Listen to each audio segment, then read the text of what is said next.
GNMI जो हमारी organisation से जिसके लिए मैं फ़र्स्ट स्क्वाड के लिए सेलेक्ट हुआ, उसके लिए उस्ताद मोहम्मद जाफराबाद से पहला सफ़र शुरू कर रहा हूँ। कल फ़्लाइट है कोयटा से, लेकिन अभी से जो है वो मैं ट्रैवलिंग के लिए निकल चुका हूँ। तो इंतज़ार कर रहा हूँ। मैं कम्प्लीटली लोकल ट्रैवलिंग इस्तेमाल करूँगा, पब्लिक ट्रैवलिंग। आप देख सकते हैं कि हम कितनी मुश्किल से सफ़र तय करते हैं।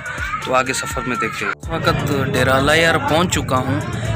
वैसे कितनी ये मुश्किलात से लोकल गाड़ियों में सफ़र करना कितना मुश्किल है। मेरा यही विज़न था, इसलिए मैंने ट्रैवलिंग जो है वो की थी, ताकि जो है वो मैं आप लोगों को दिखा सकूं। लेकिन व्लॉग बनाना यहाँ के कल्चर के हवाले से बहुत मुश्किल है कि आप देख सकते हो। मैं अभी सोबतपुर चौक पे ठहरा कि मुझे कोई टैक्सी मिल जाए, लेकिन नहीं मिल सकी। फिर मैं डेरा मुराद के उस पे आया हूँ। वो सारा भी व्लॉग बनाता, लेकिन मैं बना नहीं पा रहा हूँ। इसीलिए तो GNMI ने मुझे शायद सेलेक्ट किया है और मैं जा रहा हूँ ये चीज़ें सीख सकूँ कि मौजो एक सिस्टम होता है कि मोबाइल के ज़रिए कैसे ये सारी चीज़ें की जा सकती हैं।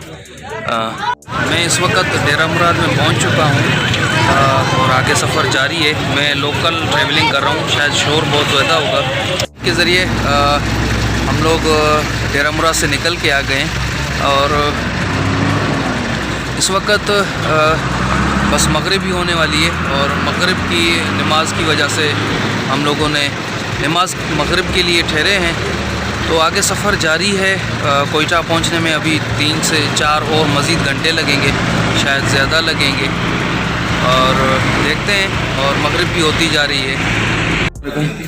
होटल में अभी खाना खाने के लिए आ गया हूँ। रूम ले लिया है और 12:09 हो रहे हैं। जाफराबाद से सफ़र करके यहाँ तक पहुँचना इंतहाई मुश्किल भी था और मुशक्क़त से भी था। इस वक्त खाना खाने के लिए आ गया हूँ और देखते हैं, आर्डर भी दे दिया है।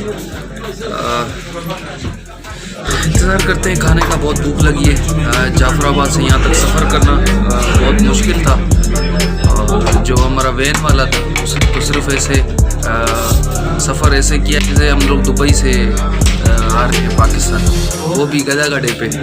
खैर पहुँच गए हैं।